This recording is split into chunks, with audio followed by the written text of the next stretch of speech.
Ship sailings, 17 of them have been canceled out of a scheduled 80 or so. That shows that the drop will be precipitous and fast. Here's some video on social media that shows the port of Seattle, which is much quieter, at least reported to be, than usual. In July 2025, a bombshell shook global trade. 7 of the world's busiest ports suddenly blocked U.S. shipments, not from war or disaster, but from Trump's tariff war spiraling out of control.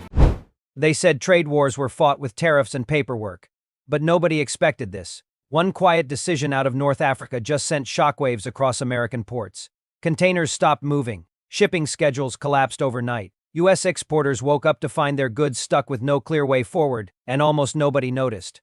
Morocco just cut off key shipping links to U.S. trade, and the ripple effects are already spreading. Think about it. For decades, American products flowed freely into Africa through strategic ports along the Atlantic and Mediterranean. That access meant billions in exports, thousands of jobs, and total logistical control. Until now, one country decided it had leverage and used it: Morocco. Didn't fire a shot, didn't issue threats, didn't hold a press conference. They simply changed the rules behind closed doors. Rewriting port agreements, adjusting docking priorities, and reshaping shipping partnerships in ways that suddenly pushed American exporters to the back of the line. And when the containers stopped moving, that's when the panic began. U.S. logistics firms started scrambling for alternative routes. Delivery timelines blew up, costs exploded, while most of the world scrolled past the headlines.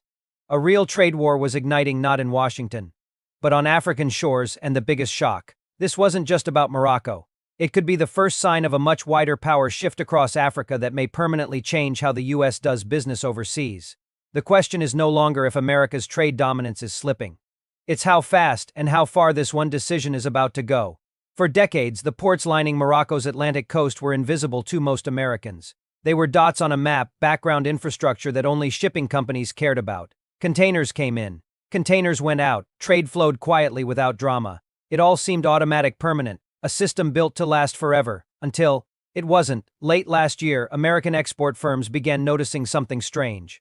Docking approvals that normally took hours were suddenly taking days. Containers were being reassigned. Entire shipments were quietly rerouted or delayed.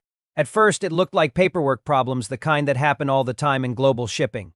But the delays kept stacking up. Shipping lines that had relied on Moroccan ports for efficient transatlantic access to African and Mediterranean markets were suddenly finding themselves pushed to the margins. No official announcement came out of Rabat, no dramatic press release, no political speech blaming Washington, just subtle, logistical moves that reshaped who had priority at Moroccan ports and who didn't. Inside American logistics offices, concern turned into confusion. Because what Morocco was doing wasn't random. Morocco had spent the last decade turning itself into Africa's most advanced maritime hub. Massive investments transformed ports like Tangier Med into logistics powerhouses capable of processing millions of containers a year. New automated systems tracked shipments digitally. Special trade zones grew around the ports, with rail connections stretching inland and ferry routes linking directly to Europe. Morocco wasn't just building ports, it was building leverage. Access to a modern port means access to speed, cost efficiency, and market reach, and in global trade, the fastest route always wins. Whoever controls the hubs controls the flow of goods. For years, American exporters benefited from that system, moving agricultural products, machinery, processed foods, and consumer goods through North African ports for redistribution into growing African markets. Morocco became an efficient gateway, an invisible bridge between U.S. production lines and African consumers. But then, Africa's trade landscape changed. China didn't just bring infrastructure money, it brought shipping partnerships, long-term port contracts, and guaranteed cargo volumes. European shipping alliances strengthened their north-south trade routes. Middle Eastern logistics firms offered financing tied to usage commitments. Countries weren't choosing friends anymore. They were choosing whoever optimized costs, speed, and political independence. Morocco, highly pragmatic and strategically positioned, leaned into this multipolar world. Instead of publicly picking sides, it did something far more powerful. It quietly re-optimized its port priorities. Slots at high-traffic terminals were reassigned. Preferred berthing windows shifted to partners bringing stable volume contracts, not spot shipments from exporters operating under fluctuating trade terms. Storage space was redirected toward cargo tied to new industrial zones and rail export corridors. And suddenly, American exporters accustomed to flexible access discovered that open ports don't mean guaranteed ports. In shipping, delays mean money. Every hour a container waits costs of fees, demurrage, storage, rescheduling, insurance extensions. A delay of days can erase profit margins entirely. Contracts get threatened, retail deals fall apart, agricultural goods spoil, machine parts miss production windows. The scramble was immediate. U.S. exporters tried rerouting through alternate Mediterranean ports, but those routes raised transport costs dramatically. Others attempted southern routes through West Africa, only to hit congestion bottlenecks and limited infrastructure capacity. A few companies paid premium emergency fees just to secure temporary access, destroying already thin margins. Behind closed doors, American logistics firms began contacting U.S. trade officials, quietly asking what had changed and whether Washington was responding. But there was little to respond to. Morocco hadn't broken any treaties, it hadn't banned U.S. goods, it hadn't imposed tariffs, it simply rearranged port economics, which it has the sovereign right to do. This new form of economic conflict didn't wear the face of politics. There were no flags waving, no speeches on podiums, just data systems adjusting prioritization, algorithms and quota allotments shifting away from historical access. It was the future of power rising that bypassed traditional American and European logistics partnerships altogether. African leaders weren't thinking about ideology, they were thinking about control. For decades, most African exports moved through systems managed, insured, financed, and routed by Western logistics giants. Even African-to-African trade often passed through European hubs first due to routing inefficiencies. That system was expensive. It kept African producers paying higher shipping costs, receiving lower profit margins, and surrendering market control. Now the goal is regional self-management of logistics building systems where African countries determine flows rather than renting access to Western networks. Morocco's port restructuring fit neatly into this pattern. By strengthening ties with regional industrial partners and offering priority slots to shipping alliances guaranteeing continuous usage, Morocco ensured steady port revenues, not dependence on fluctuating American export cycles. From Rabat's standpoint, it wasn't anti-American, it was simply pro-Moroccan, but Washington did not see it that way. The shift came at a moment when U.S. exporters were already battling rising shipping costs, labor shortages, insurance premium hikes due to global instability, and a weaker negotiating position in overseas markets. Any disruption, even subtle, magnifies financial strain. Within months, trade analysts started documenting declines in U.S. cargo volumes passing through Moroccan terminals. African importers began sourcing alternatives, either European goods, Gulf region products, or increasingly, Chinese alternatives, not because they suddenly wanted to abandon America, but because reliability matters more than brand loyalty in business. When shipments get delayed, buyers switch suppliers, simple as that, and once supplier relationships break, winning them back can take years. This triggered a deeper uncomfortable reality. America as global power rests not on politics alone but on uninterrupted access to logistics infrastructure it doesn't control. U.S. military bases and embassies don't move cargo. Ports do, air routes do, rail corridors do. And when those assets lie under sovereign control of independent nations pursuing their strategic interests, access becomes conditional, not permanent. That realization unsettled Washington far more than any public diplomatic spat ever could, because it exposed something few Americans talk about: the era of invisible logistic dominance is ending. For most of the post-Cold War era, American businesses operated under the assumption that trade pipelines would always remain open, optimized, and favorable. That assumption now looks outdated. As Africa industrializes, countries no longer want to remain merely exporters of raw materials while outsiders manage all transport and distribution. Wealth, they want the full chain. Manufacturing zones placed next to ports, local shipping companies expanding fleets, domestic financing structures replacing Western insurers, sovereign trade control replacing dependency. Morocco jumped ahead of the curve and the consequences rippled outward. Inside American export circles, frustration grew into alarm. Firms began lobbying the U.S. government for renewed Africa-focused trade agreements. Diplomatic delegations were hastily organized. Trade missions targeting Morocco and neighboring nations increased. But behind the scenes, officials were being told the same uncomfortable truth: there is no single decision to reverse, no single meeting that opens shipping back up. There wasn't a ban to remove. Just a world that had started moving on without American priority assumption. The Moroccan shift also revealed a brutal lesson about modern geopolitics. Influence is measured not by speeches but by supply chain dependencies. China's power in Africa grew not through military alliances or political sermons but through rail projects, port financing, and shipping volume guarantees. Europe maintained influence through proximity, stable trade volumes, and synchronized logistics frameworks. America, by contrast, relied heavily on its brands, political relationships, and past influence, but many of its exporters lacked the kind of integrated long-term logistics commitments African ports now prioritized.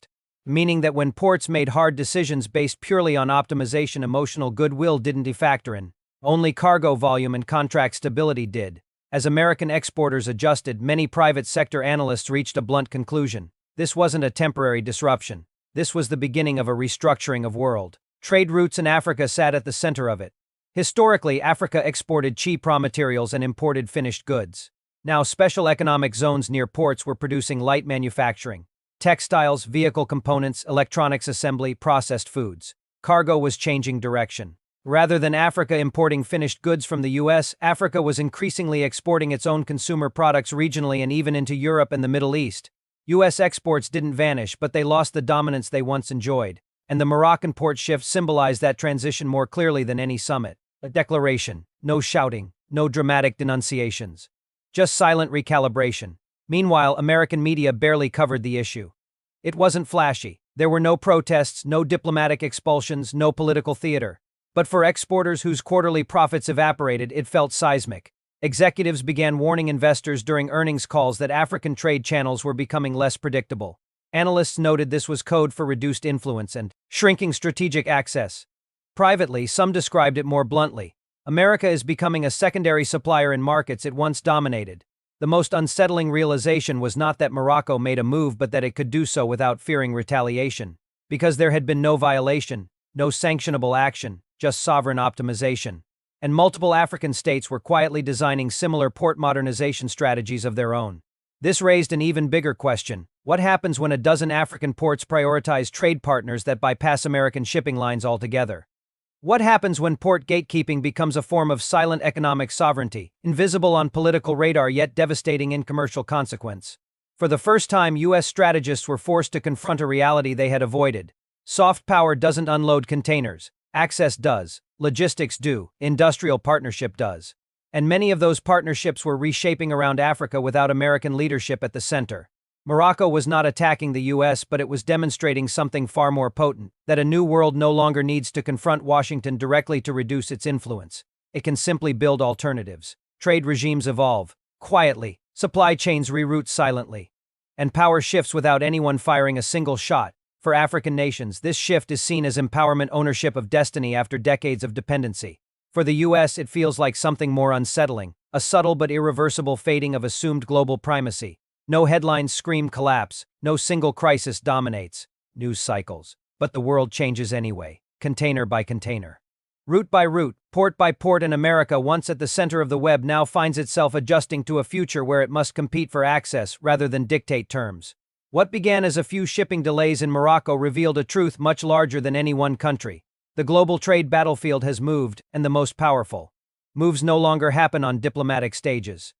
They happen in port scheduling software, and the new era has already begun. And this is the part most people don't want to talk about, because this story isn't really about Morocco, and it isn't really about ports, containers, or shipping schedules either. It's about something much deeper, the quiet ending of an era that many Americans never even realized they were living in. For a long time, America didn't have to compete for global influence. It was assumed. Trade lanes stayed open, markets stayed friendly, access stayed guaranteed.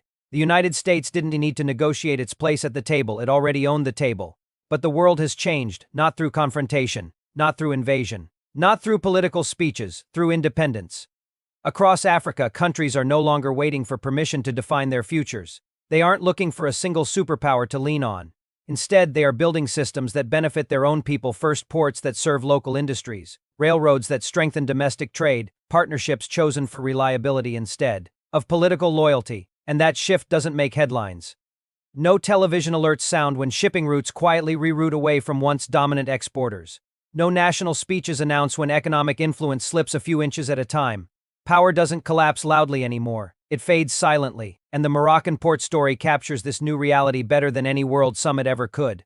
Because Morocco didn't ban the US, it didn't protest America. It didn't declare an economic war. It simply moved forward without asking for approval. And that's what makes this moment emotional and unsettling. This isn't about winners and losers on a scoreboard. These shifts affect real people. American farmers watching export contracts disappear. Dock workers facing reduced shipments. Small exporters whose entire livelihoods depend on reliable shipping lanes. Behind every delayed container is a family wondering where next month's income will come from. But on the other side of the ocean, there are other families experiencing the opposite story. African businesses expanding for the first time because their ports now serve their needs. Young workers building careers in logistics, manufacturing, and technology, careers that once only existed outside their borders. Local companies finally controlling pieces of the supply chain that were locked away from them for generations. This moment isn't simply America losing influence, it's Africa gaining agency. And that matters. Because independence doesn't need to shout, it only needs to stand. For decades, nations across Africa were told their role was to supply raw materials while others controlled transportation, processing, distribution, and profit. Now, that script is being rewritten. And that rewrite is happening container by container, route by route, port by port. The emotional weight of this shift is heavy on both sides.